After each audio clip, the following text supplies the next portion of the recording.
Hi, I'm Brandon Powell, and this is Why It Matters.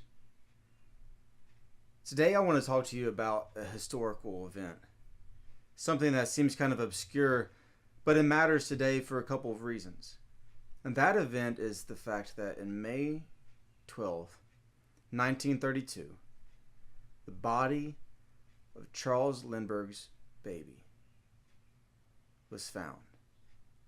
You see, Charles Lindbergh, as most people know, was a pioneer in aviation. He did all kinds of advancements. And yet, with all the wealth that he had, many people think that he would just have had a luxurious life. And yes, he did have a lot of luxury.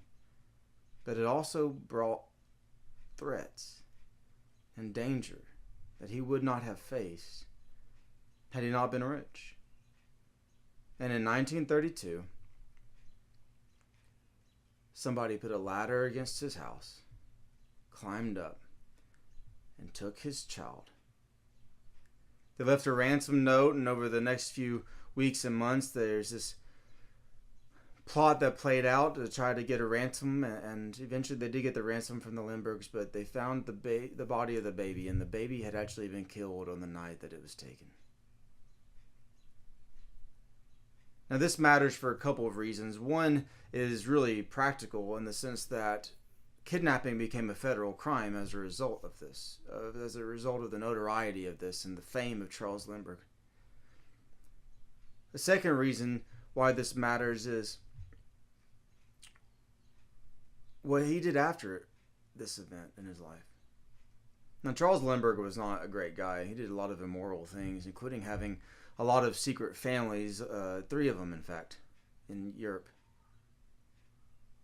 He cheated on his wife multiple times. He wasn't even there for the kids that he fathered with these mistresses.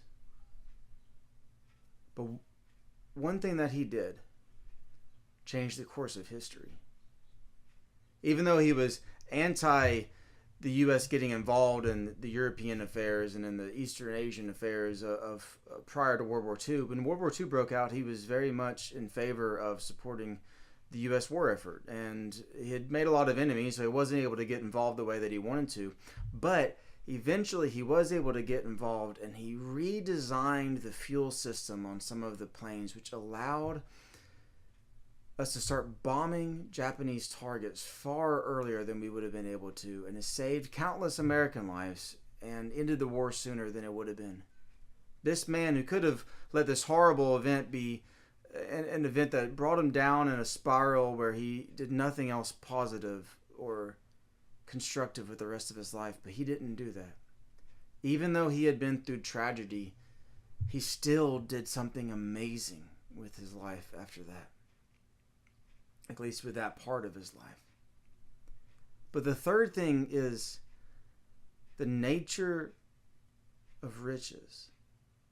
You see, Proverbs talks about how a rich man can pay a ransom for his life. And that's Proverbs 13:8. A rich man can pay a ransom for his life, but the poor won't even get threatened.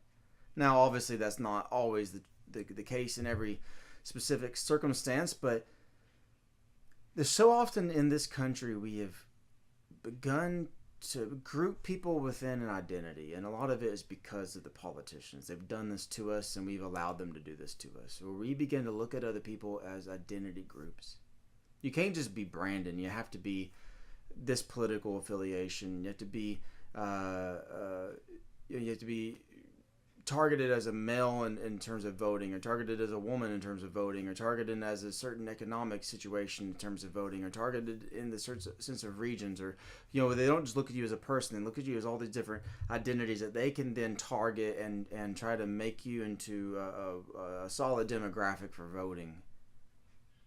But we do that to each other, really.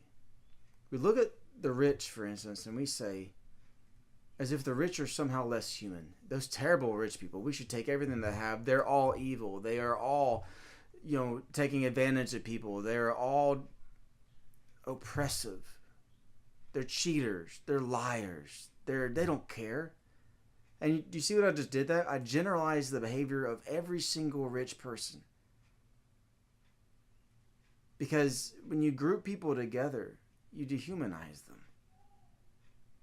And the same is true for the other side. If you're rich and you're looking at the poor, it's easy to sit there. Well, even if you're middle class, it's easy to sit there and look at the poor people and say, they're just this, this, this, and this. And the reality is we're not. We're not just a rich person. We're not just middle class. We're not just poor. We're human. And tragedy comes.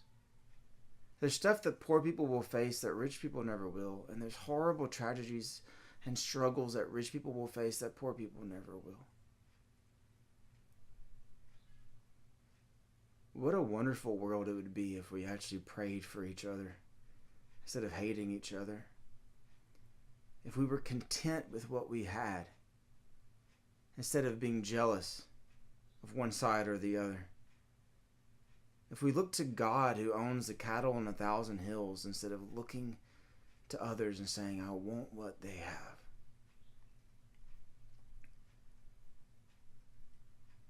Because I'm sure that he would have traded all of his wealth if he could have saved his baby. I'm sure Charles Lindbergh would have given everything he had to save his child. That wealth meant nothing in that moment.